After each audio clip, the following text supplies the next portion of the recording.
My daughter, just 8 years old, disappeared from school. And then, 7 years later, I heard her laughter echoing in the air.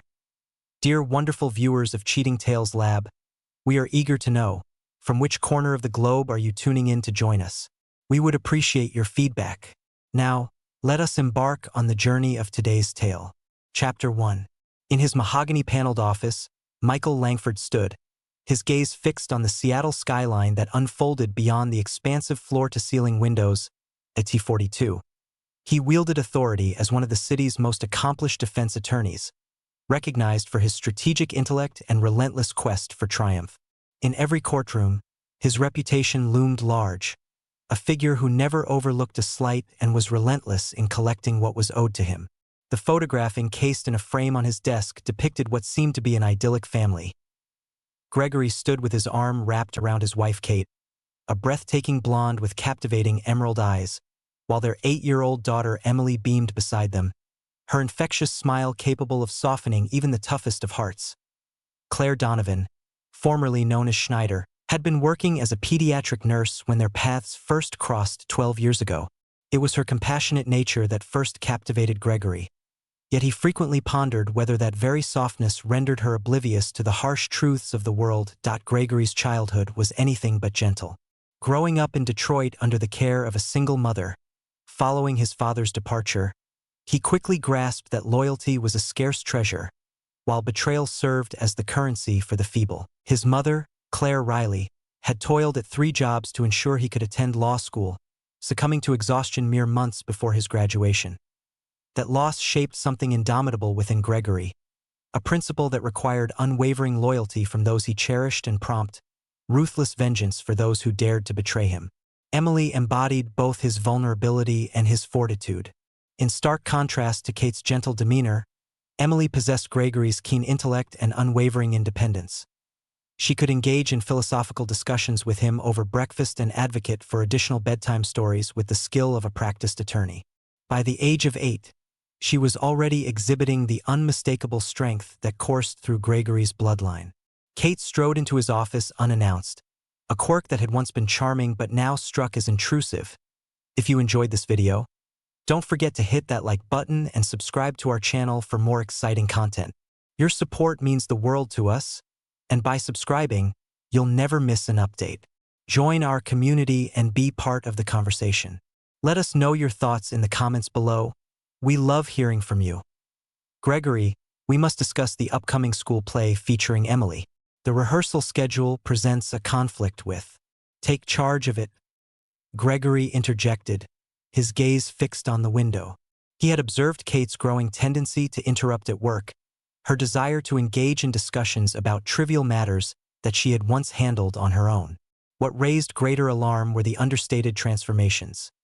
Fresh attire, a novel fragrance, and a phone that seemed permanently attached to her. Your presence has felt somewhat remote of late. Kate leaned in, her presence intensifying. Emily has observed. She inquires about the reason behind her father's absence of smiles these days. Gregory finally turned, his pale blue eyes examining his wife's face with the same scrutiny he reserved for adversarial witnesses. Kate had always possessed beauty, yet recently, there was an unmistakable change, a radiance that emanated from her very core, one that was not born of marriage or motherhood. I smile when there's reason to, Gregory said, his voice devoid of warmth.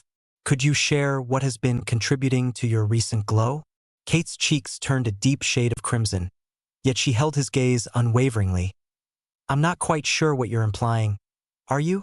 Gregory's voice held a menacing stillness that unsettled the opposing counsel. Pray tell, Kate, when did you resume those late shifts at the hospital once more? I reached out last Tuesday, and they informed me that you haven't been working evenings for more than 6 months. Kate's complexion faded to a ghostly hue. Indeed, a change in the schedule has occurred. It seems you may have reached the incorrect department.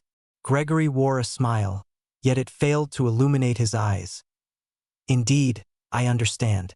Perhaps you could clarify why our credit card reflects charges at the Fairmont Hotel on the very days you assert you were occupied with those enigmatic night shifts. Kate's facade began to shatter. Gregory, you're exhibiting signs of paranoia. The weight of your cases bears down on you. Filled with unease, Gregory moved in, his voice softening to a mere whisper. Kate, I have crafted my career around the art of understanding others, discerning falsehoods even before they take shape. You are engaged in a clandestine relationship. The accusation lingered in the atmosphere, sharp and menacing. Kate's eyes brimmed with tears, yet Gregory remained untouched by her sorrow. He had come to understand, long before, that tears frequently served as the final sanctuary for those burdened by guilt. I love our family, Kate whispered. My heart is captivated by Emily. However, that was not the case for me, Gregory declared. It was not a question. Kate's silence spoke volumes. Chapter 2. The other man. 3 days after the confrontation, Gregory lingered in his car outside St. Mary's Hospital, observing Kate's routine with the detached focus of a predator assessing its quarry. He had enlisted the services of Colin Drake, Seattle's finest private investigator, yet Gregory favored the assurance of first-hand verification. Trust had become a rare commodity, one he simply could not indulge in.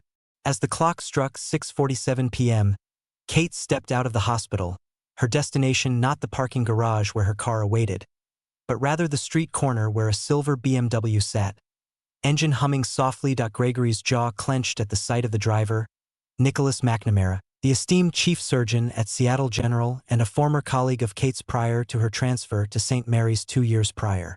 Gregory was aware of McNamara's reputation, a brilliant cardiac surgeon whose confidence bordered on arrogance, coupled with a troubling history of inappropriate relationships with his staff. At 38, McNamara possessed a striking handsomeness, sculpted by the forces of wealth and privilege. His dark hair framed a confident smile, one that had effortlessly navigated the turbulent waters of 3 settlements with former lovers who had alleged harassment. As Gregory observed Kate gracefully slip into McNamara's passenger seat, her hand instinctively reaching for his, a chilling rage took root in his chest. This was not an unfamiliar entanglement. The ease between them hinted at a bond forged over months, maybe even years. Emily had experienced betrayal just as deeply as he had. As the sun dipped below the horizon, casting a warm glow in the dining room, Gregory found himself seated opposite Emily at the dinner table. The vacant chair belonging to Kate stood out starkly, a poignant reminder of her unexpected emergency shift at the hospital. Emily maneuvered her food across the plate, her customary banter giving way to a thoughtful stillness. "Daddy, why doesn't Mommy join us for dinner anymore?" Emily inquired, her deep eyes, reminiscent of Gregory's, locking onto his from across the table. "Mommy is engaged in significant duties at the hospital," Gregory responded with thoughtfulness. "She is aiding those in need," Emily acknowledged, yet her demeanor lingered in a state of unease. Mrs. Patterson from next door mentioned that she observed Mommy entering a different car yesterday, one that wasn't hers. Gregory's fork hovered in midair, suspended just shy of his lips. At just 8 years old, Emily possessed a keen eye for detail, a gift that would undoubtedly aid her in the journey ahead, should fate allow her the time to wield it. Times. Mother shares rides with fellow doctors, Gregory remarked, observing his daughter's expression. Emily continued, noting that the man behind the wheel was not clad in the attire of a doctor. He wore an elegant suit, much like yours, and when I waved, I noticed a look of fear cross Mommy's face. The fragments aligned with a piercing lucidity. Kate was not merely engaging in an affair. She was entangling their daughter in a web of lies and deceit, subjecting Emily to a world of betrayal. Gregory's protective instincts, honed through years of courtroom skirmishes, sharpened to a razor's edge as the night deepened. Gregory found himself in his study, poring over Colin Drake's preliminary report. Nicholas McNamara's background unfolded as a narrative steeped in privilege and entitlement. Born into the legacy of old Seattle wealth and shaped by the halls of Harvard Medical School, he crafted his career leveraging both his father's influential connections and his own adept surgical skills. The patterns Marcus had uncovered were even more unsettling. 3 past entanglements with married co-workers, each concluding when the husbands of the women uncovered the liaisons. In 2 instances, the couples had parted ways. In the third act, the husband experienced a fortuitous mishap that rendered him paralyzed. As Gregory perused the details of the case, a chill coursed through his veins. Dr. Richard Hutchinson, an anesthesiologist, was discovered at the base of his apartment building's stairwell following a confrontation with McNamara regarding his affair with Hutchinson's wife. The inquiry had reached its final determination. It was indeed an accident. Dr. Hutchinson, burdened by the weight of his marital troubles, had succumbed to the bottle, leading to a fateful tumble down the stairs. Yet, it was Gregory's keen legal intellect that discerned the inconsistencies the police had either overlooked or chosen to ignore. The timing felt almost too perfect, the circumstances too meticulously arranged. McNamara exhibited a distinct pattern, one that hinted at a readiness to remove obstacles for good. Gregory filled a glass with whiskey, settling into the embrace of his leather chair. Kate had made a regrettable choice in her lover. She had entangled their daughter in a perilous game with a man who might have taken a life before. The betrayal pierced through him, yet the looming danger to Emily ignited within Gregory a fury that was far more perilous. Gazing intently at McNamara's photograph, Gregory's mind began to weave a tapestry of plans. The figure reflected in the glossy photograph remained blissfully unaware that he had just unwittingly forged an enmity with a person who bore grudges and held memories tightly. Above all, McNamara had put at risk what Gregory cherished most in life. His daughter. On that particular night, sleep eluded Gregory. Instead, he lingered in the doorway of Emily's room, observing the serene expression on her sleeping face, and vowed to make a promise that would alter the course of their lives eternally. Kate had made her choice. McNamara had unveiled his true essence. At this moment, it was Gregory's opportunity to reveal the consequences that awaited anyone who dared to cross O'Reilly. The game was on the brink of starting, and Gregory was determined to seize victory in its entirety. Chapter 3. The vanishing on the fateful morning of Emily's disappearance. The day unfolded like any other, with Kate hurriedly navigating breakfast preparations, all the while upholding the delicate illusion of normalcy. Gregory observed her from the concealment of his newspaper, taking note of the restless energy that had settled in as her unwavering companion. The relentless buzzing of her phone pierced the silence, and with every glance, a wave of guilt washed over her, coloring her cheeks. "Emily, darling, please finish your cereal," Kate urged, her tone rising with an unusual intensity. "Arriving late to school is not an option you should consider." Emily stood in the kitchen doorway, adorned in her cherished purple dress, her dark hair styled in playful pigtails. "Father, would you be so kind as to take me to school today?" "Kindly." Gregory meticulously folded his newspaper, his gaze fixed on the contours of his daughter's face. "Certainly. Is there a specific reason behind that?" Emily cast a sidelong glance at Kate, who was deliberately ignoring her, engrossed in the task of packing lunchboxes.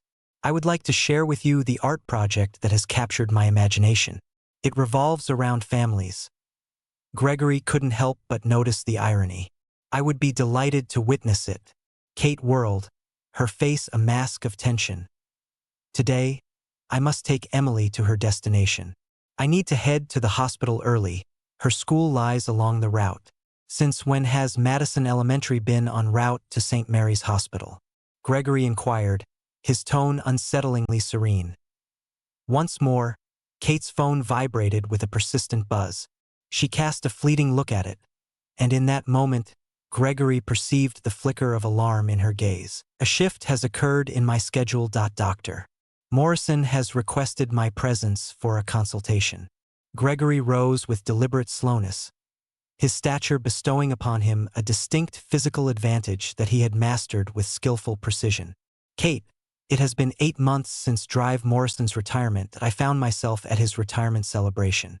The kitchen was enveloped in silence, save for the rhythmic ticking of the antique clock that Kate had inherited from her grandmother. Emily glanced back and forth between her parents, her youthful mind absorbing the unspoken tension that adults believed they could conceal from children. "Last," Gregory declared, "I'll take Emily. It would be wise to ensure your narrative is clear and coherent before your upcoming discussion." As Gregory and Emily strolled toward his car, Emily gently intertwined her small hand with his. "Dad, Are you and Mom going to separate like Tommy Patterson's parents did? Gregory paused in his stride and lowered himself to meet Emily's gaze. What prompts such a question? Tommy observes that parents often engage in frequent arguments prior to their divorce, and he notes that they tend to deceive their children about their whereabouts. Emily possessed a wisdom in her eyes that belied her tender age of 8. It seems that Mommy has not been entirely truthful about her job. Wouldn't you agree? Gregory sensed a fracture deep within his chest. Emily was worthy of so much more than this, superior to those parents who believed she was too young to grasp the concept of betrayal. At times, even grown-ups stumble, my dear. Regardless of the circumstances, my commitment to your safety remains unwavering. Are you following me? Emily inclined her head with a grave expression that I comprehend. Father. Yet, as Gregory uttered that vow, he remained blissfully unaware of the swift summons that awaited him to fulfill it. The phone rang precisely at 3:47 p.m. In the courtroom, Gregory stood poised, engaging in a meticulous cross-examination of a witness entangled in a high-profile murder case. As the phone vibrated with the urgent tone he had set for Kate and Emily, he cast a quick look at the screen. Kate, Your Honor, I request a brief recess, Gregory declared, his voice unwavering even as a chill settled deep within him. Judge Harrison, having known Gregory for a decade and a half, cast a swift glance at his countenance and granted the request without hesitation. In the dimly lit hallway, Gregory picked up the phone, his curiosity piqued by the sudden ring. What seems to be the matter? Emily has departed. Kate's voice trembled on the edge of hysteria, barely contained. The school has reached out. She did not return from lunch recess. She seems to have vanished without a trace. Gregory's universe shifted dramatically. What do you mean she never returned? At noon, she frolicked on the playground as the teachers summoned the children. Emily was conspicuously absent. The entire expanse of the school grounds has been thoroughly searched. Gregory, our child is gone. In that fleeting instant, Gregory found himself gasping for air. Her visage flickered in his thoughts. That morning, her smile radiated warmth, her unwavering trust in him palpable, and his solemn promise to safeguard her lingered in the air. Have you reached out to the authorities? I am aware. My intention was to reach out to you before anyone else. Reach out to them at this very moment. I am en route. As Gregory navigated the road leading to Emily's school, his thoughts surged and swirled like a tempest within him. 8-year-old children did not merely disappear from the school playgrounds. It was either that Emily had strayed from her path, a notion that seemed improbable considering her sharp intellect and unwavering commitment to the rules, or that someone had seized her. The notion caused Gregory's grip on the steering wheel to intensify, his knuckles paling to a stark white. Upon Gregory's arrival, the school was engulfed in chaos.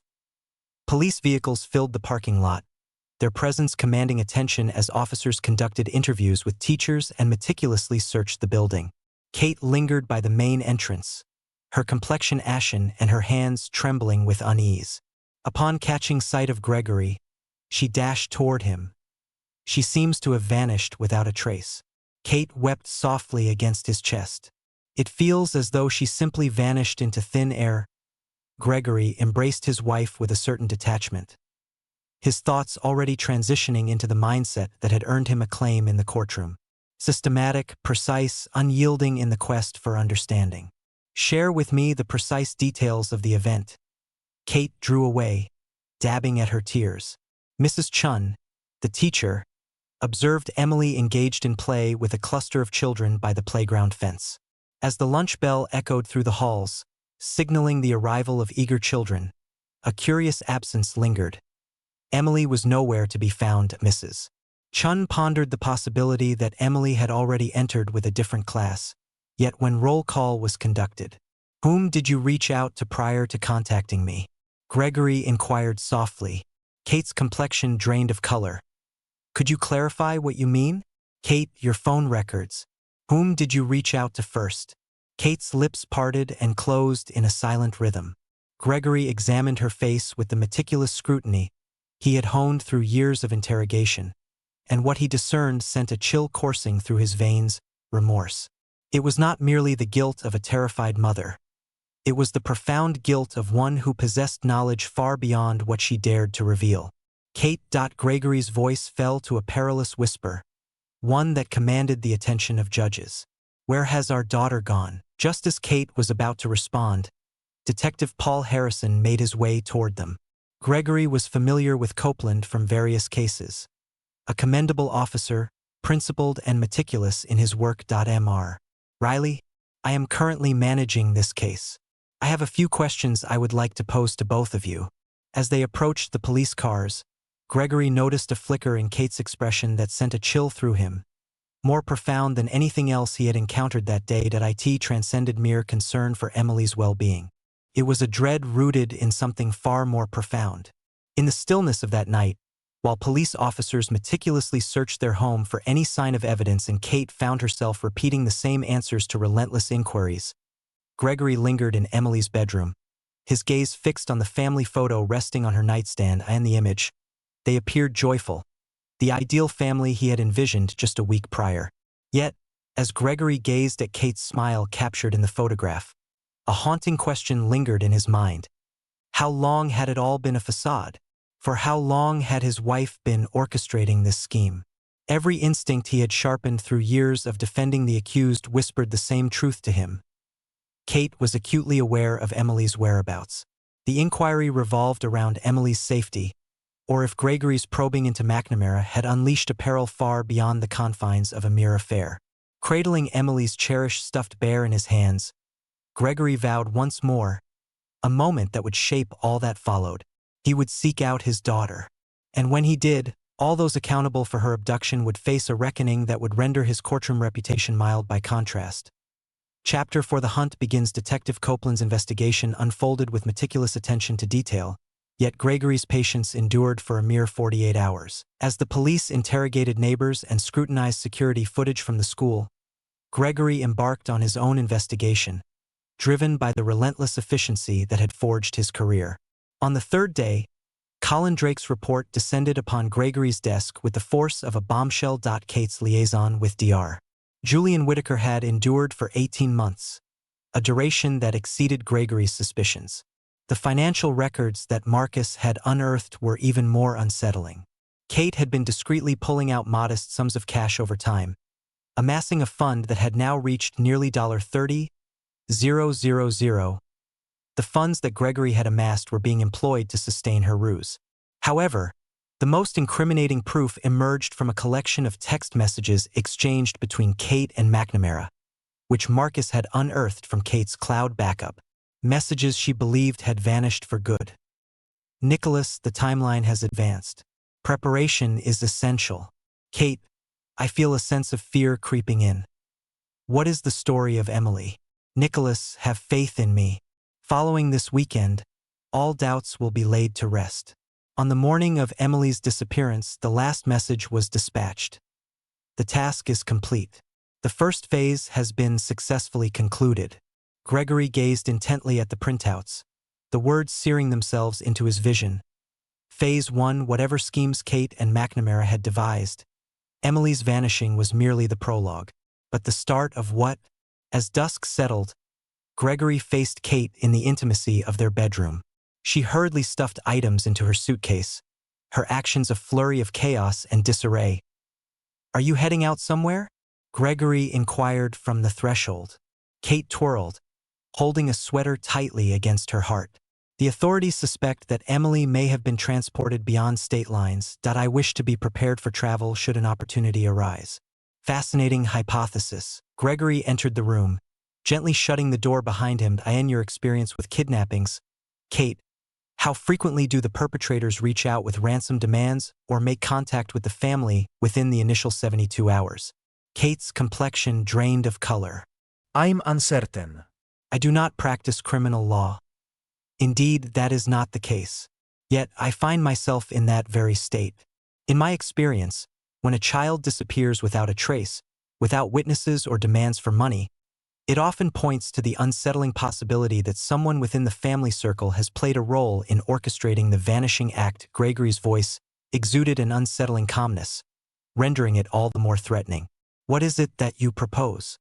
Kate murmured softly, Gregory retrieved his phone and accessed the restored text messages. I am not implying anything, Kate. I am presenting truths. It seems that you and Dr. McNamara have been orchestrating something that pertains to our daughter. The first phase of the foot is finished, as your boyfriend has informed you. What comes next in phase 2?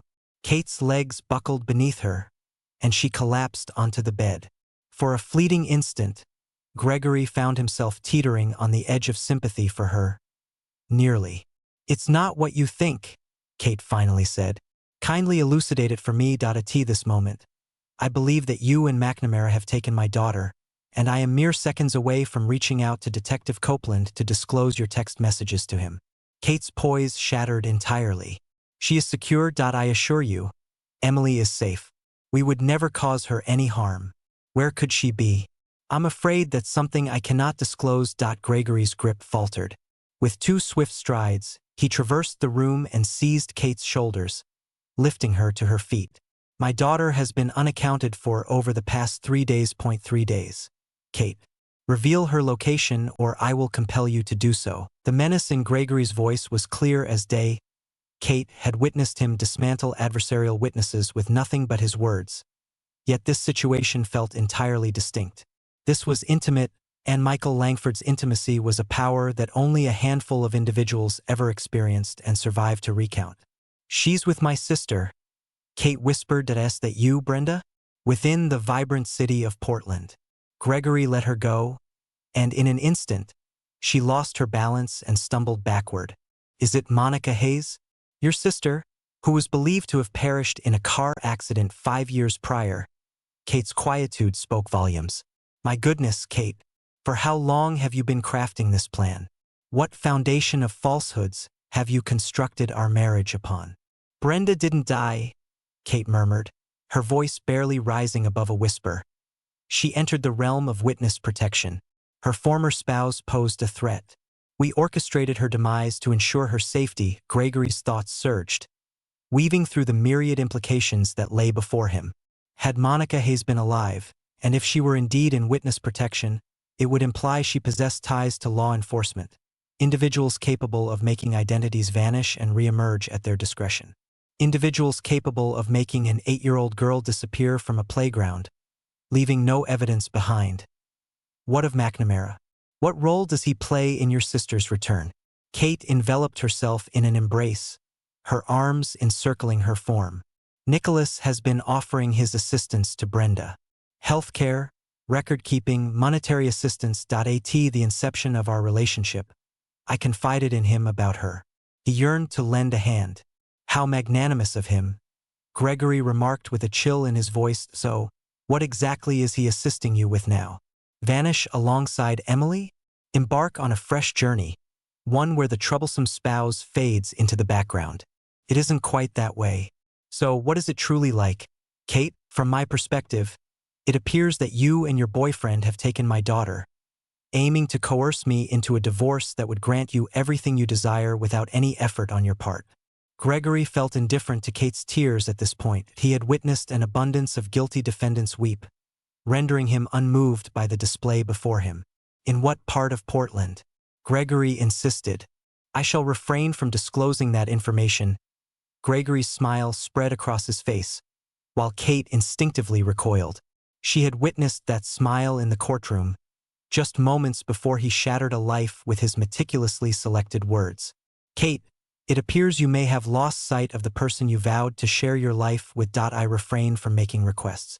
I achieve my desires by skillfully rendering any alternative utterly inconceivable. Gregory retrieved his phone from his pocket. Detective Copeland will undoubtedly find these text messages quite intriguing. As he delves into Dr. McNamara's background, he will uncover some remarkably intriguing patterns. What patterns are emerging? Richard Hutchinson. Does that sound familiar? Dr. Hutchinson faced a tragic turn of events following the revelation of his wife's infidelity with McNamara. Copeland is quite impressive, Kate. He will forge the same connections that I once did. And when that moment arrives, your boyfriend will find himself confronting murder charges. Kate's complexion drained of color. Nicholas was not responsible for any deaths. Demonstrate it. Could you please inform me of Emily's whereabouts? Perhaps McNamara will confront charges of kidnapping rather than those of murder. For an extended pause, they gazed at one another over the ruins of their union. Then Kate extended her trembling hands toward her phone. "I'll call Brenda," she whispered, "that I shall inform her of your impending arrival." As Kate dialed the number, a chill of inevitability gripped Gregory's heart, a weighty finality that left him breathless. This had transcended the boundaries of mere infidelity. This narrative centered on Emily, on the essence of family, on the sacred ties that Kate had opted to sever for a man who amassed the wives of others as if they were mere trophies. Yet Kate had committed one vital error. She had believed that Gregory would adhere to the established norms, that he would navigate the system to reclaim his daughter. She had overlooked the fact that the system was merely a game, and Michael Langford had never faced defeat in a game of significance.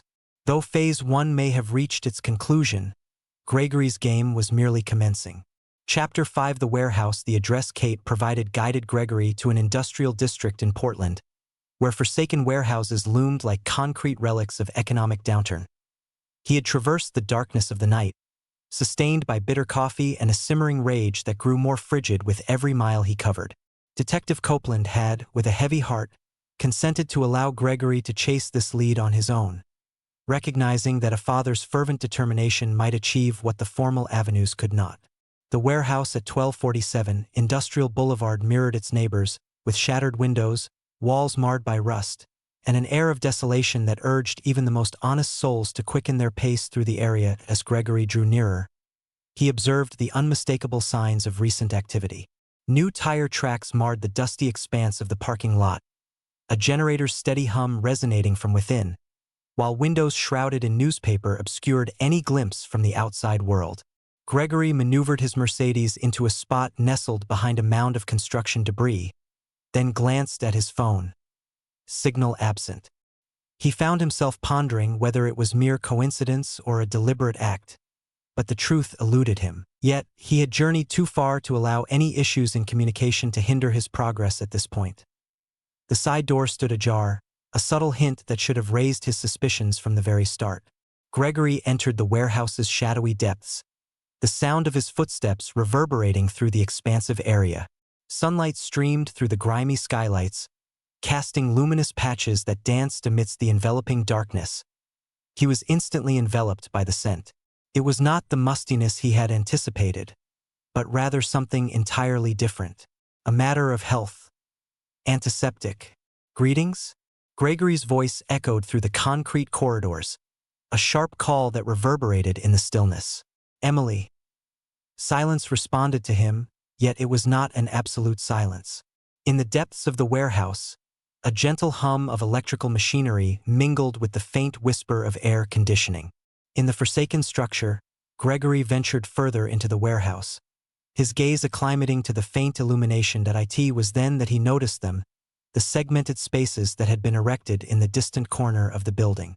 Pristine white walls, harsh fluorescent lighting, and the unmistakable ambience of a clinical environment. "Oh my goodness," Gregory whispered, a chill of understanding washing over him. This transcended the mere notion of an affair. This was not merely a tale of Kate eloping with McNamara. This was an occurrence of a far more malevolent nature.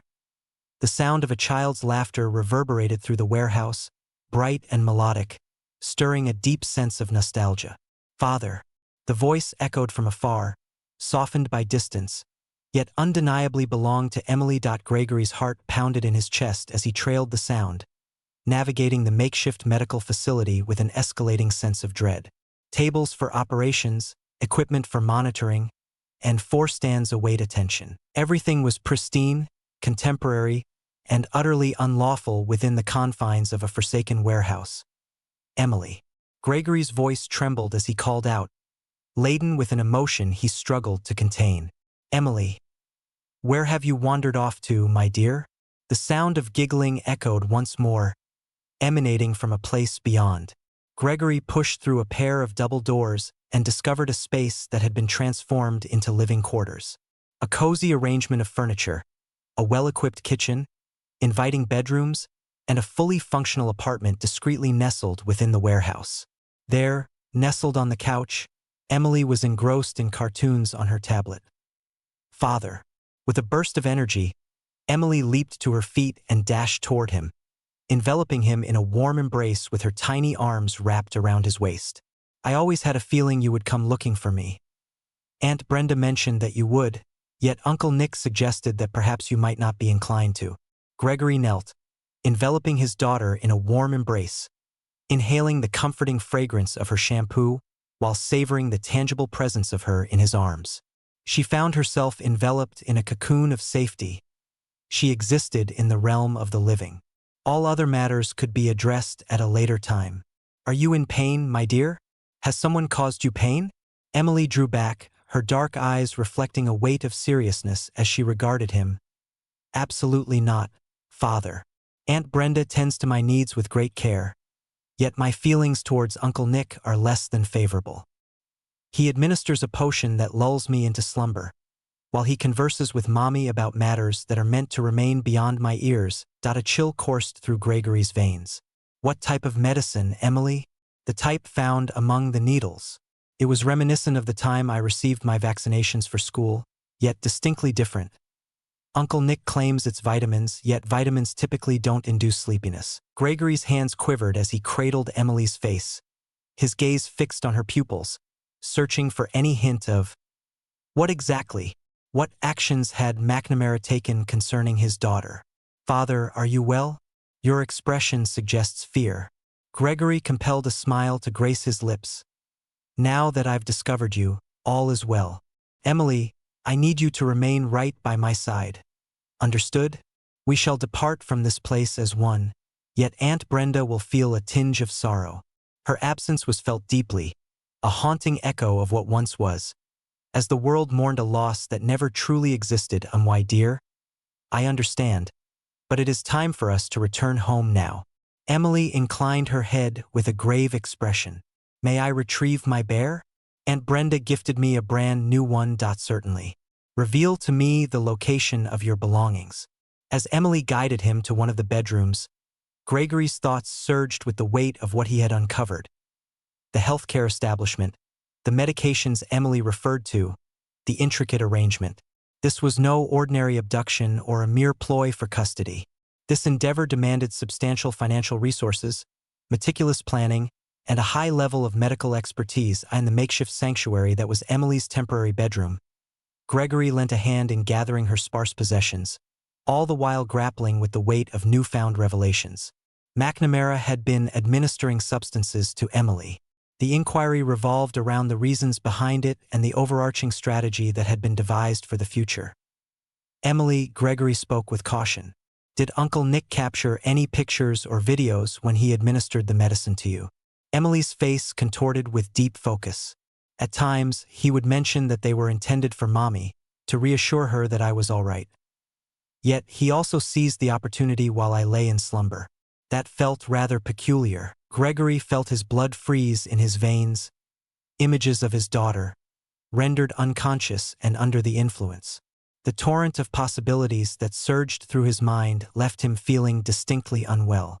Father, your appearance suggests you may not be feeling well. I'm doing well, darling. Are you prepared to embark on this journey? Emily nodded, her fingers wrapped tightly around her new teddy bear. Will Mother accompany us? Absolutely not, Emily. Mother made some unfortunate decisions. For a time, it will be solely you and I together. Remember those times when you and Mommy would argue about your work? As Gregory gazed upon his daughter's pure, untainted visage, he sensed a profound transformation stirring deep within him. Emily had faced trials that no child ought to bear. She had been deceived, sedated, captured in images while in a state of vulnerability, and manipulated as a mere piece in a complex game beyond her comprehension. Something like that, Gregory murmured gently. Yet, Emily, I assure you of one thing. No one shall ever inflict such pain upon you again.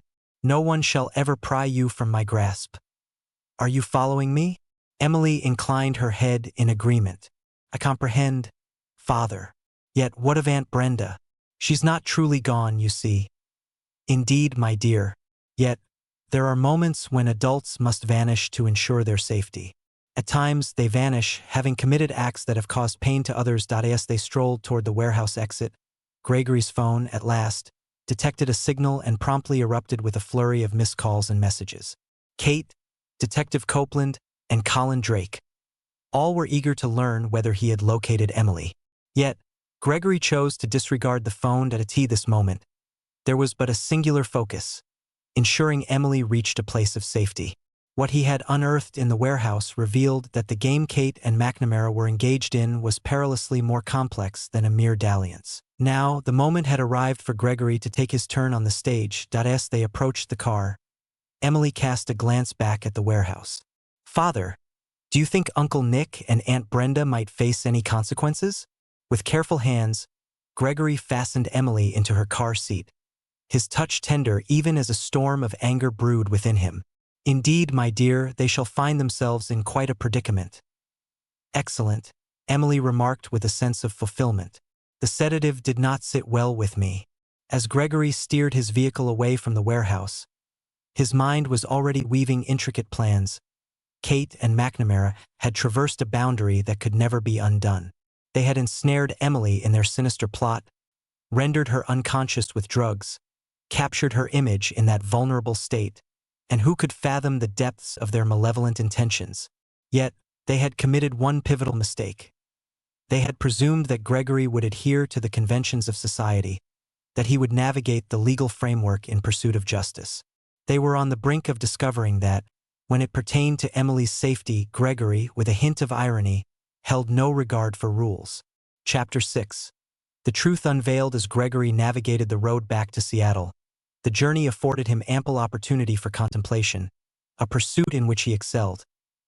Emily dozed in her car seat, wearied from her trials, as Gregory's thoughts meticulously unraveled all he had uncovered in the warehouse.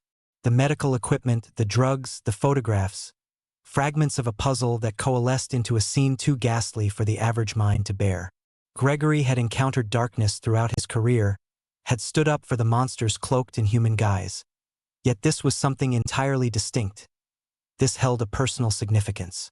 He dialed Colin Drake from a rest stop as Emily stepped into the bathroom. "I found her," Gregory declared, cutting straight to the chase.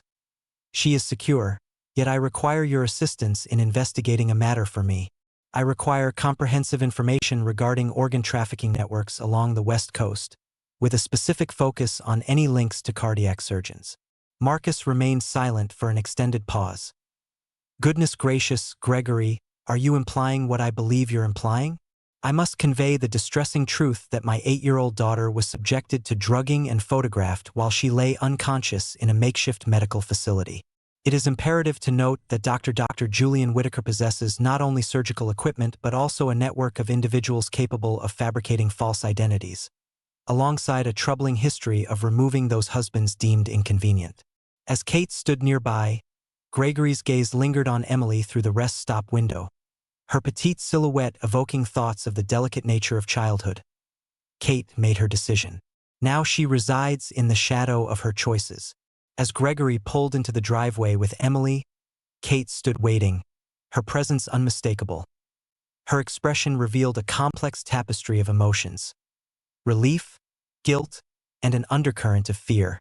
As Emily watched, Kate dashed toward the car, only to be intercepted by Gregory. "Please don't," Gregory murmured softly. "Did you not lay a finger on her?" Kate halted, her expression twisting in distress. "She is also my daughter. Your beloved daughter."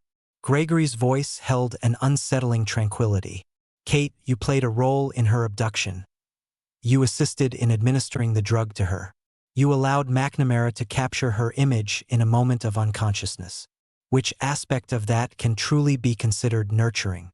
We would never, I never." Kate's defiance faded upon catching sight of Gregory's expression. "Emily shared with me the details regarding the injections, Kate. The images, the visual narratives." She recounted the moment of awakening, enveloped in a haze of grogginess and confusion, as her boyfriend meticulously captured her state. Gregory moved in, his voice softening to a mere whisper. "What was the strategy, Kate? What is the value of an 8-year-old's heart in the shadows of the black market?" Kate's complexion drained of color. Your mind dances on the edge of madness. Nicholas would never entertain such a notion. Nicholas McNamara possesses the means to access surgical facilities, establish connections with those who fabricate false documents, and engage with a network of individuals skilled in the art of making bodies vanish. Richard Hutchinson's accident marked yet another instance where McNamara removed an impediment from his path. My investigator uncovered 3 additional suspicious deaths linked to him over the past decade. Gregory retrieved his phone and presented to Kate the files that Marcus had meticulously assembled. Dr. Sarah Mitchell, an anesthesiologist, was discovered lifeless in her apartment following her revelation of discrepancies in surgical schedules. Determined to be a suicide. Dr. James Parker, a dedicated pathologist, met an untimely end in a hit-and-run incident following his probing into inconsistencies within organ donor records. Forever unresolved. Dr. Lisa Chun, a dedicated cardiac nurse, tragically passed away from what appears to be a drug overdose, following her courageous decision to report questionable surgical practices to the hospital administration. Kate shook her head with fervent intensity. No, that isn't the case. Nicholas is a savior of lives. He is a surgeon of the heart. He is a predator, Kate, and you placed Emily squarely into his grasp. Emily emerged beside Gregory, having stepped out of the car as their conversation unfolded. She regarded Kate with the discerning gaze that children often wore when faced with the letdowns of adults. Greetings, Mother. Emily spoke with grace. Did you know that Uncle Nick was administering medicine to help me drift off into slumber? Father claims that's not vitamins. Kate lowered herself to meet Emily's gaze, tears cascading down her cheeks. Emily's beloved. I mused. I hold a conviction. You embraced the truths that suited you, Gregory interjected. For you to embrace the truth, it would have meant relinquishing your boyfriend and the alluring promises of a fresh beginning he offered. Gregory's phone vibrated, signaling a message from Marcus. Understood. McNamara is linked to a trafficking network that has been exploiting children in foster care and runaways for organ harvesting. They employ fabricated medical crises to rationalize interventions. Emily was anything but random. A particular blood type was required for a buyer across the ocean. As Gregory perused the message, a chill, stark and irrevocable, descended upon his heart. Emily had not merely been taken against her will. She had been chosen for a fate most sinister, her very organs poised to be auctioned to the highest bidder. Kate, Gregory said, his voice steady and composed, pack a bag and depart. This evening. This is also my home. Emily is my beloved daughter. Emily endures not as a result of your decisions, but in spite of them. And this dwelling. Gregory's smile spread across his face, while Kate recoiled slightly. Examine the deed, Kate. This residence has belonged solely to me since the 3rd year of our union. Following your struggles with gambling, you executed a quick claim deed. Do you recall? Kate's complexion drained of color. She had overlooked the poker debts that Gregory had settled, the legal papers she had signed to safeguard the house from her creditors. You cannot simply cast me aside. I possess the ability, and I embody it. Leave within the hour, or I will have no choice but to report you for child endangerment. And Kate. Gregory's voice fell to a perilous whisper, the kind that had shaped destinies within the hallowed halls of justice.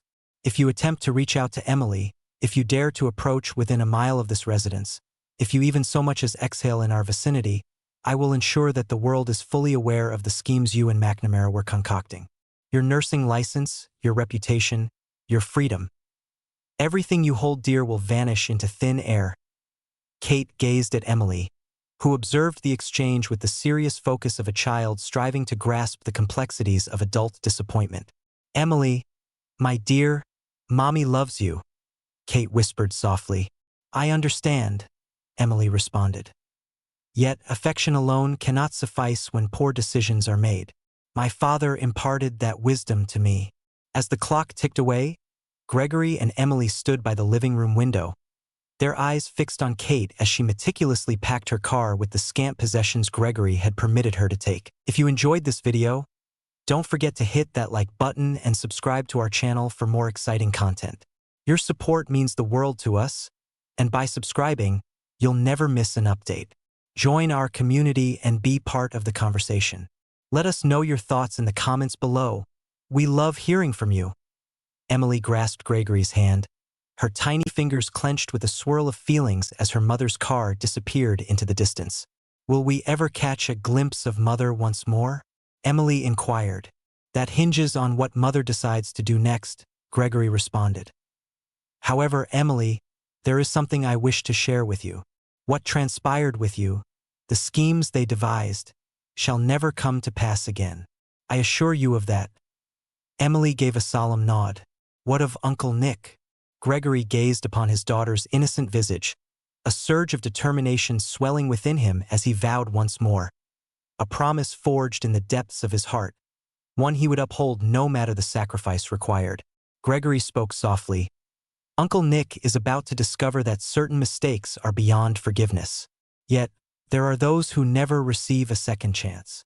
As Emily nestled into her bed that night, cocooned in the comfort of her own room for the first time in a week, Gregory occupied his study, poring over Marcus's research with a focused intensity. The trafficking network operated with a level of sophistication that spanned international borders, shielded by intricate layers of counterfeit documentation and compromised officials. Yet Gregory had dedicated his career to uncovering vulnerabilities in defenses that appeared unassailable.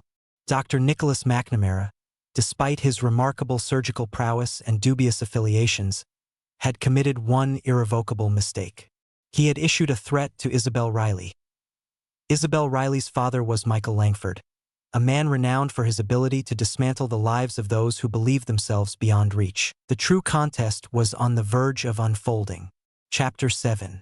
The pursuer transforms into the pursued. For the next fortnight, Gregory dedicated himself to restoring a sense of normalcy for Emily, all the while meticulously collecting information on Nicholas McNamara's operation. Emily made her way back to school, weaving a meticulously constructed tale of a family crisis, while Gregory took measures to ensure her safety by enlisting private security to keep a watchful eye on her activities. She would never again find herself vulnerable. In the interim, Colin Drake's inquiry uncovered the extensive reach of McNamara's web. The cardiac surgeon had been conducting what could be described as a specialized organ trafficking operation, focusing on children with unique blood types and particular genetic traits for affluent clients abroad. The Portland warehouse stood as one of 3 facilities that McNamara managed throughout the Pacific Northwest. Yet, Gregory had no desire to unveil the network to the authorities. Such a process would span countless years of thorough investigation, numerous trials, and endless appeals. McNamara would enlist high-priced attorneys, obscure crucial evidence, and perhaps elude justice altogether. Gregory envisioned a unique form of justice. On a Tuesday evening, Gregory found himself confronted by an unexpected visitor. Detective Copeland lingered on his doorstep, his demeanor somber. "We need to talk," Copeland said. Gregory welcomed him inside, extending an invitation for coffee as Emily diligently completed her homework in the kitchen.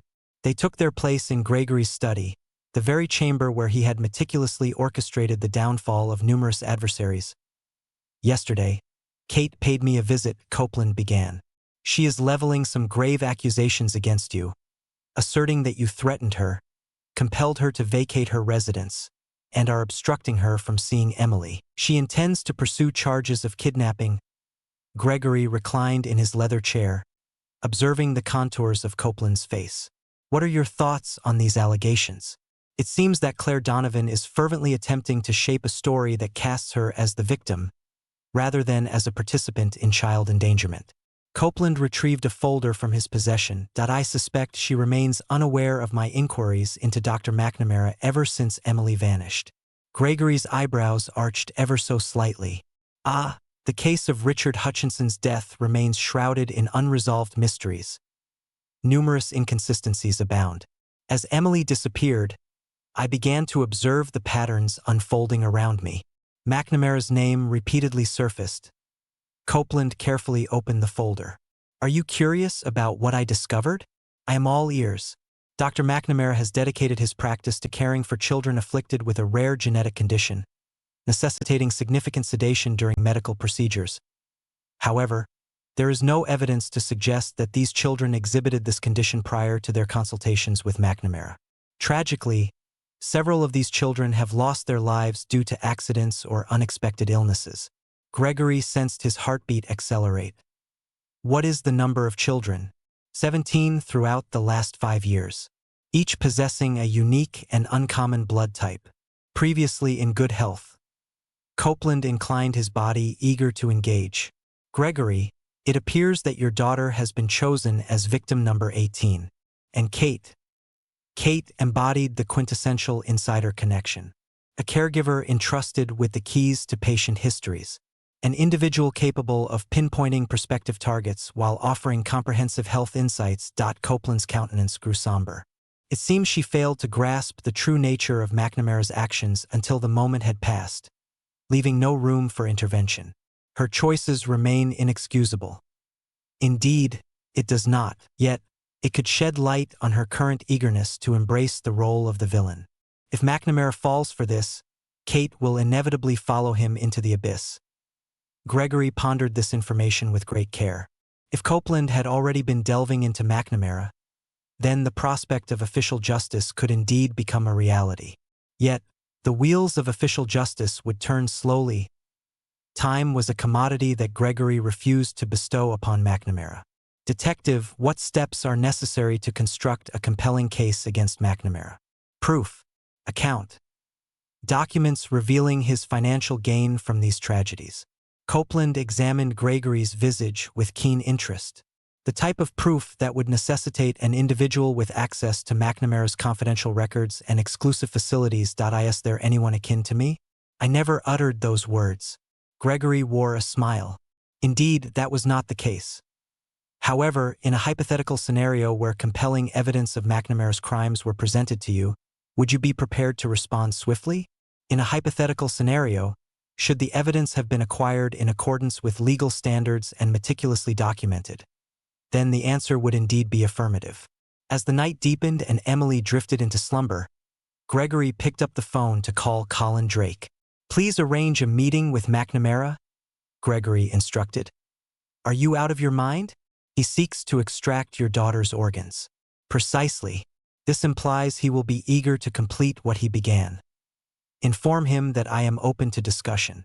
Joint custody with Kate to ensure Emily's well-being. Ensure it feels authentic. Gregory, this poses a significant risk. Marcus, this individual has taken the lives of 17 children. If I fail to intervene, Emily's safety will remain an elusive dream. He will bide his time, strategize, and seek out another chance. Gregory's voice took on a steely edge. I refuse to exist in a state of constant vigilance, anticipating his next move. The gathering was scheduled for the upcoming Saturday at an eatery in Bellevue. Open enough to convey a sense of security, yet intimate enough to foster deep dialogue. Gregory devoted the days that followed to his preparations, applying the same careful diligence he reserved for trial readiness. On a Saturday evening, Gregory sat opposite Dr. Julian would take her in a refined steakhouse, observing the man who had plotted to take his daughter's life. McNamara possessed a striking handsomeness, sculpted by the forces of wealth and privilege, complemented by a confident smile that had effortlessly navigated through decades of artful deception. Mr. Riley, McNamara proffered his hand. I appreciate your willingness to meet. Gregory grasped the proffered hand, observing the surgeon's delicate skin and meticulously groomed nails. Doctor, I see we have shared topics to explore. Certainly, Kate harbors deep concerns for Emily's well-being. She perceives the present circumstances as deeply distressing for the child. Emily appears to be coping admirably in the wake of her mother's absence. Children exhibit an extraordinary capacity for resilience once they are freed from the shadows of lies and deception. McNamara's smile wavered just a bit. Kate suggested that you might be open to discussing a custody arrangement that would enable Emily to keep a connection with her mother. I am open to exploring various possibilities. Doctor, the inquiry lies in what you are prepared to provide in exchange. What is it that you desire? Gregory leaned in, his voice softening to the familiar cadence he reserved for delicate negotiations. I seek the truth, Doctor. I seek to uncover the precise details of the plans you and Kate devised for Emily. McNamara's expression turned deliberately neutral. I find myself uncertain about your meaning. Naturally, you wouldn't. Allow me to clarify further. Gregory retrieved his phone and launched a voice recording application. Please share details regarding the medical facility located within the Portland warehouse. Please clarify the reasons behind Emily's drugging and the subsequent photography involved. I would like you to share the details regarding the 17 children who tragically passed away following your specialized medical treatment. McNamara's facade began to fracture. Are you capturing this dialogue? I am in the process of documenting it, to ensure my daughter's safety and to find solace for myself. As McNamara began to rise, the sound of Gregory's voice halted him in his tracks. Doctor, I would advise against departing. It appears that I have stumbled upon some rather intriguing insights regarding your medical practice. Aspects that would captivate Detective Copeland's interest. No evidence exists to support any claims of illegality. Do I not? Gregory wore a smile. Colin Drake conducts his investigations with remarkable thoroughness. Financial statements, itineraries, communication with international partners. It is truly remarkable what a talented investigator can reveal when driven by the right inspiration. For the first time since their paths had crossed, McNamara's expression revealed a true sense of fear. What is it that you desire?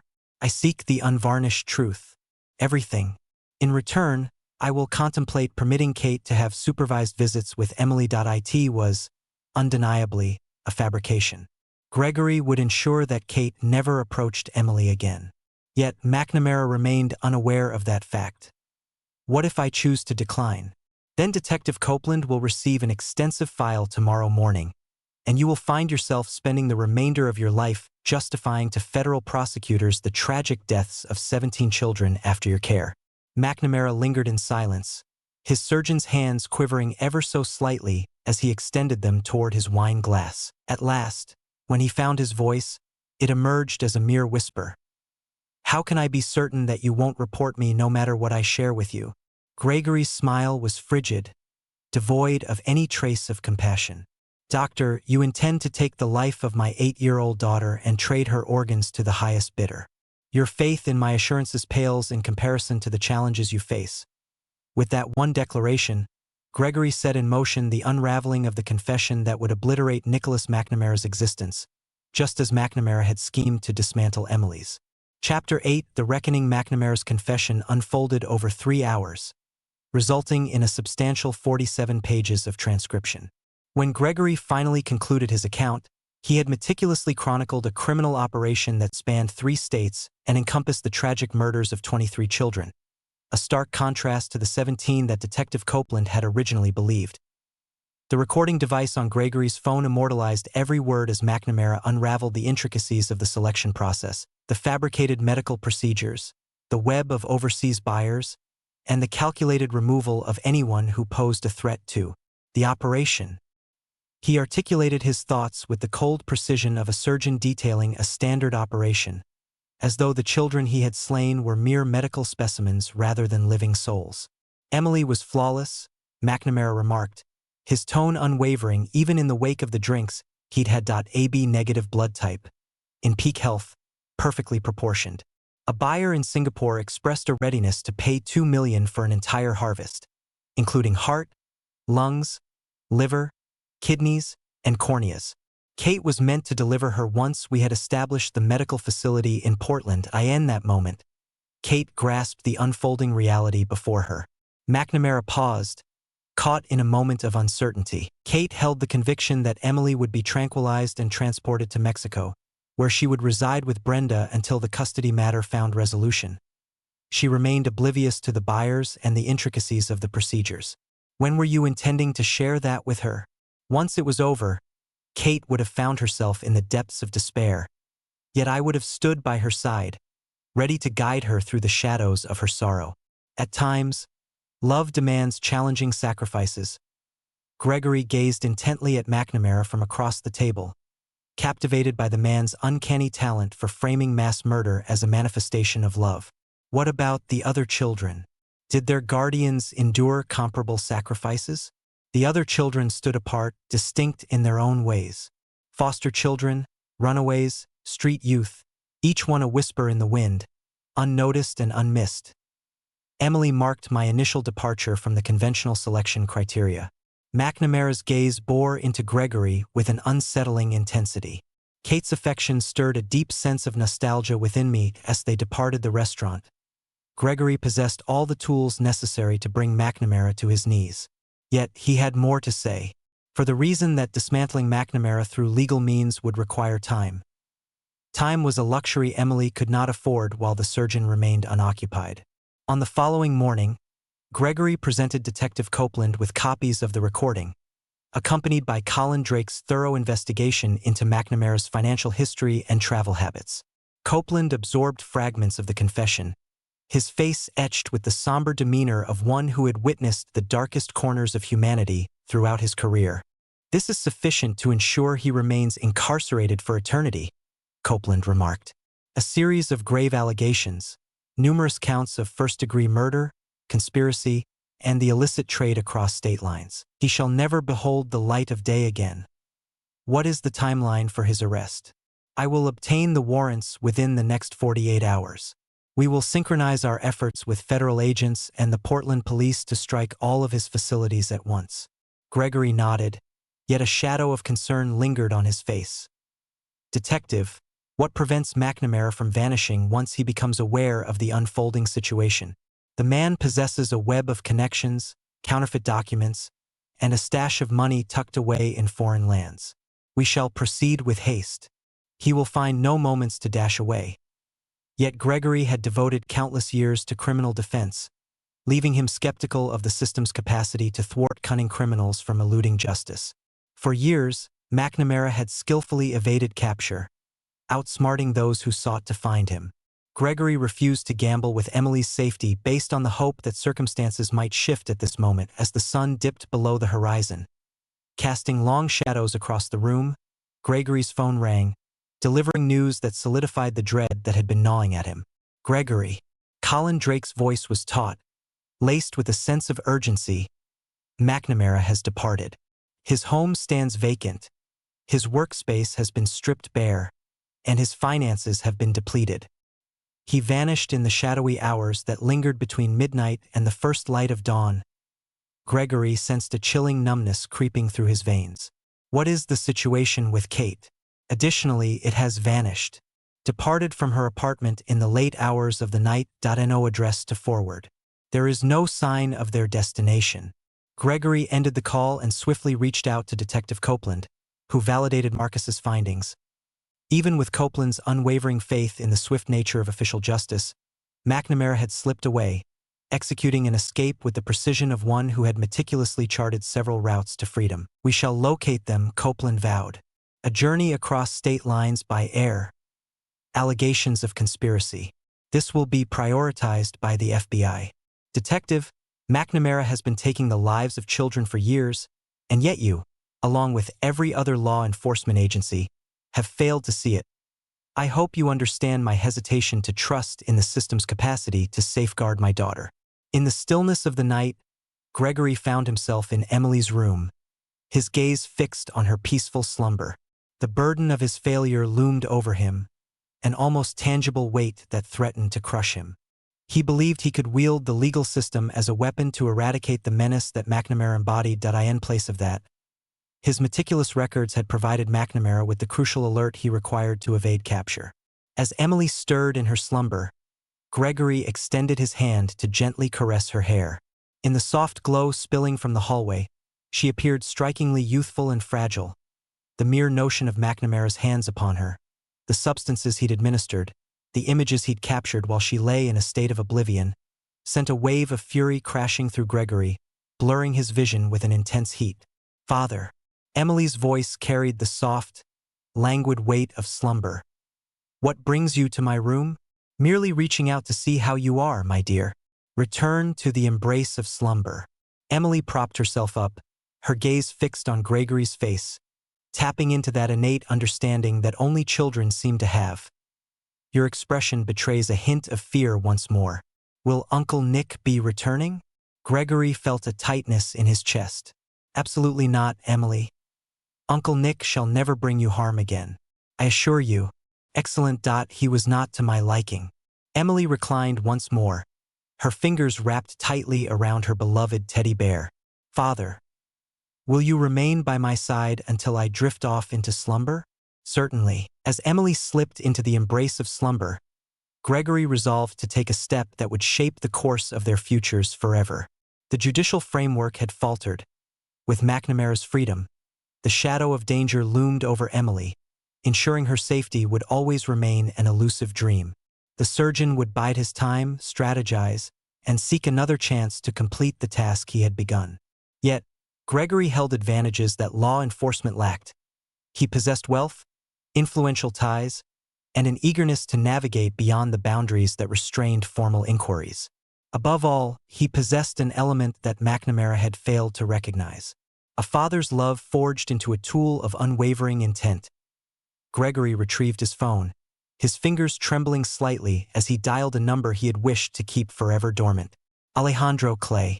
A voice emerged from the other end. Clay, this is Michael Langford speaking. It's time to reach out and invoke that favor. Alejandro Clay was a figure who navigated the intricate boundaries that separated legality from illegality, a troubleshooter adept at resolving issues that remained untouched by conventional means. 5 years prior, Gregory had successfully shielded Clay from the confines of federal prison by uncovering prosecutorial misconduct woven into his case. The charges were dismissed, yet the favor lingered, waiting to be summoned until this moment. What sort of dilemma are we discussing, counselor? The kind that lasts forever, Gregory murmured softly. A man who takes the lives of children, accompanied by the woman who aided him in setting her sights on my daughter. Clay fell into a moment of silence. That is a matter of great importance, Gregory. Once we embark on that journey, there is no turning back. Gregory gazed upon Emily's serene visage, and a weighty, irrevocable sensation anchored itself within his chest. The path has been set, and retreat is no longer an option. The sole inquiry remains: will my daughter spend her days glancing back in fear, or will those who menaced her vanish from existence for good? I require further information. Places, trends, connections. I will share with you all that I possess. However, Clay, I wish for them to understand the reasons behind this occurrence. I wish for them to grasp that this is the outcome of menacing Isabel Riley. Comprehended.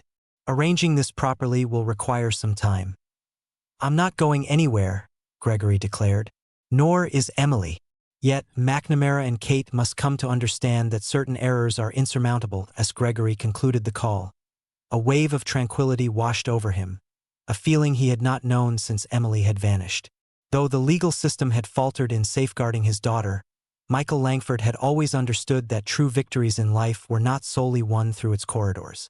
McNamara had erred in believing that Gregory was merely an anxious father, one who would adhere to the rules in his quest for justice. He was on the brink of uncovering that Michael Langford crafted his own guidelines when it involved safeguarding those he cherished.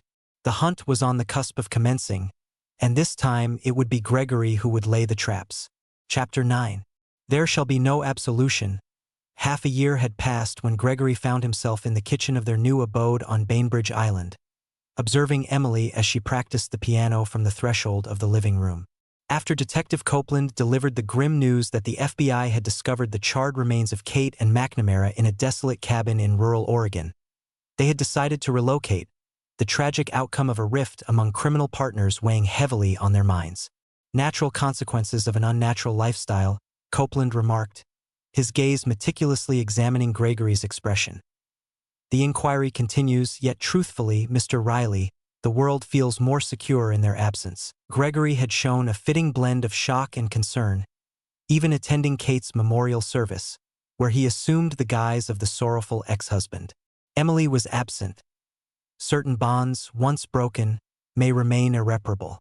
The piano lesson concluded, and Emily emerged into the kitchen, her dark hair neatly gathered in a ponytail, her earnest demeanor evoking memories of Gregory at that same age. Father, Mrs. Patterson reached out. Emily remarked, alluding to their new neighbor. She expressed a desire to host us for dinner once more. What words did you share with her? Our inclination is to dine in the comfort of our own home. Only we remain. Emily ascended the stool at the kitchen island, graciously receiving the glass of milk that Gregory had poured for her. Once more, she inquired about Mommy. Gregory's muscles tightened ever so slightly. What was it that you just uttered? The undeniable reality. Mommy made unfortunate decisions and will not be returning. Emily spoke with a straightforwardness that lacked the emotional turmoil often seen in other children. Mrs. Patterson wore a sorrowful expression, yet I reassured her that occasionally, families thrive when the negative influences are removed. Gregory examined his daughter's visage, observing the steely resolve that had taken root in the contours of her eyes in recent months. Emily navigated her mother's betrayal with a chilling clarity that was as admirable as it was troubling. Emily, do you find yourself longing for Mommy at times? Emily pondered the question with a thoughtful expression, her legs swinging gently as she sipped her milk. At times, I find myself longing for the notion of a mother, yet I do not yearn for the reality of who she truly was. Is that clear? It makes perfect sense. Excellent. I found myself lost in thought.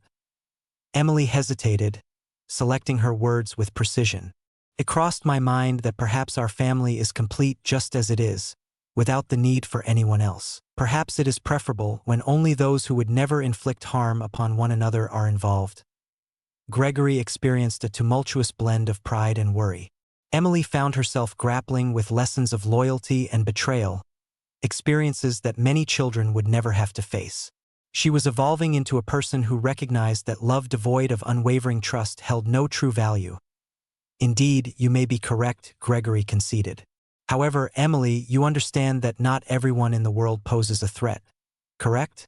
Some individuals possess a reliability that inspires trust. I am aware. Mrs. Chun at school possesses a kind demeanor. Detective Copeland embodies honesty. Emily's expression deepened into contemplation. Yet, when it comes to family, I believe it ought to be just the two of us. Individuals bound by an unbreakable trust, steadfast in their loyalty to one another. As Gregory gazed upon his daughter, this earnest and perceptive child who had weathered betrayal and risen with newfound strength, he recognized that Emily had grasped the very lesson that had molded his own existence. Trust is cultivated through deeds, not mere expressions. True loyalty reveals itself in acts of sacrifice rather than in moments of convenience. Forgiveness, it seemed, was a rare treasure, one that could demand the highest price of all. As the night deepened and Emily succumbed to slumber, Gregory found himself in the solitude of his study, poring over the concluding reports from Colin Drake's investigation. The demise of Kate and McNamara was executed with precision and expertise, precisely in line with what Gregory had commissioned. Alejandro Clay honored his promise, and the danger to Emily was decisively eradicated. Yet, the investigation unveiled a surprising twist that Gregory had not anticipated. Within the confines of McNamara's papers, discovered in a safety deposit box in Portland, lay a list of prospective targets. At the pinnacle of the list lay Emily's name, yet beneath it sprawled the names of 17 other children, each possessing rare blood types, all in the bloom of health, all chosen for demise by a man who regarded children as mere commodities. Gregory had shared those names with Detective Copeland in a manner that preserved anonymity, enabling law enforcement to safeguard those families while keeping the source of the information under wraps. 17 children would survive, for McNamara had met his end. Gregory discovered a profoundly satisfying equation of justice. A gentle rap on the door of his study broke the silence of his contemplation. Emily lingered in the doorway, clad in her beloved purple pajamas, a teddy bear nestled under one arm. Struggling to find rest? Gregory inquired. A troubling dream visited me last night. Concerning the warehouse. Emily softly moved through the room and nestled into Gregory's lap, resting against his chest with a trust that only the innocence of childhood could embody. The warehouse can't hurt you anymore, Gregory murmured gently, enveloping his daughter in his embrace. The individuals who sought to bring you harm have vanished from your life for good. There are moments when the echoes of fear still linger in my mind. Emily gazed up at Gregory's visage. Father, as I journey into adulthood, will I become like you? Could you clarify what you mean? Powerful. A guardian of the innocent, ensuring that those who do wrong face the consequences of their actions.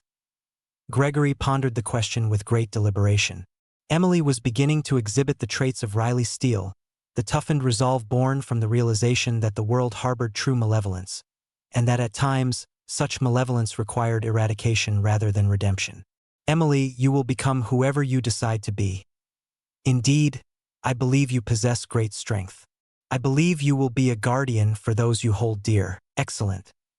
For the sake of our family, I will do everything in my power to prevent any further pain. Gregory embraced his daughter, inhaling the comforting fragrance of her shampoo, while attuning himself to the gentle cadence of her heartbeat against his chest. Kate had made her choice the moment she opted to turn against their family. McNamara had made his choice the moment he set his sights on Emily. Each had borne the weight of their decisions. Yet, Emily had also arrived at a decision to place unwavering trust in Gregory, to grasp that love could demand difficult choices, and to acknowledge that forgiveness might not always be feasible or fitting. As Gregory gently lifted Emily into his arms and settled her into bed, he pondered the valuable lessons they had both come to understand. Kate had imparted the lesson that mere blood ties did not ensure unwavering loyalty. McNamara had imparted the lesson that malevolence frequently donned an alluring guise. Yet, above all, they discovered that the essence of family lay in the choices made, not merely in bloodlines, and that certain connections possessed a resilience capable of enduring any trial. Father Gregory extinguished her light. Emily's voice barely broke the silence, a soft whisper escaping her lips. My affection for you surpasses that of anyone else across this vast world. I adore you as well, my dear, beyond what you could possibly imagine, even more than you cherished mother. Gregory lingered in the doorway, weighing his response. Emily, my feelings for you are distinct from those I had for Mommy. The bond shared between a parent and child is unique. It is enduring, unwavering, and remains steadfast regardless of the circumstances that may arise. That is the kind of love that endures through time. What if someone attempts to harm me once more?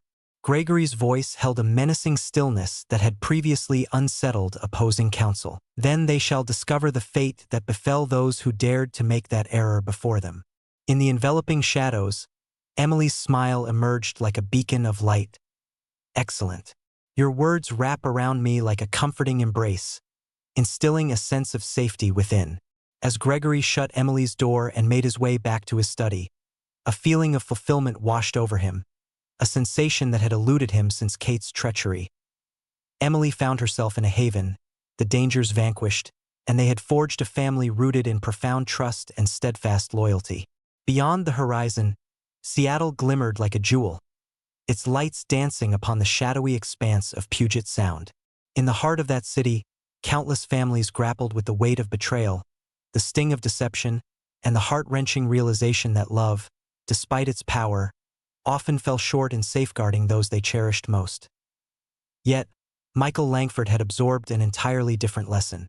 Affection devoid of the resolve to protect holds no significance. Trust, devoid of the power to exact consequences for betrayal, held no value. Forgiveness devoid of justice was merely a synonym for frailty. Emily would come to grasp these truths, shielded by a father who had demonstrated that certain connections were worth taking a life for. She would henceforth place her trust only in those who had demonstrated unwavering loyalty, and she would hold no forgiveness for anyone who dared to betray the family they had forged together. It was a challenging lesson for a young child to grasp. Yet it was the lesson that would ensure her survival and safety in a world where predators donned human masks and malevolence frequently masqueraded as affection. As Gregory reclined in his chair and powered up his laptop to examine the cases for the week ahead, a profound sense of fulfillment washed over him. A feeling akin to that of a strategist who had navigated a perilous challenge and emerged victorious with all that he held dear. With Kate and McNamara departed, Emily found herself in a sanctuary of safety, surrounded by a family forged anew from the remnants of betrayal, their bond more resilient than ever before.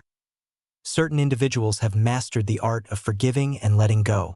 The Rileys had discovered a lesson of immense worth, the art of safeguarding what they cherished above all, regardless of the sacrifices required. In a realm teeming with predators and traitors, that understanding held a value far surpassing what forgiveness could ever offer. Here lies the conclusion of our tale. We invite you to express your reflections in the comments section below. I appreciate your time. If this tale resonates with you, consider subscribing to this channel. Engage with the video displayed on your screen, and I look forward to our encounter there. If you enjoyed this video, don't forget to hit that like button and subscribe to our channel for more exciting content. Your support means the world to us, and by subscribing, you'll never miss an update. Join our community and be part of the conversation. Let us know your thoughts in the comments below. We love hearing from you.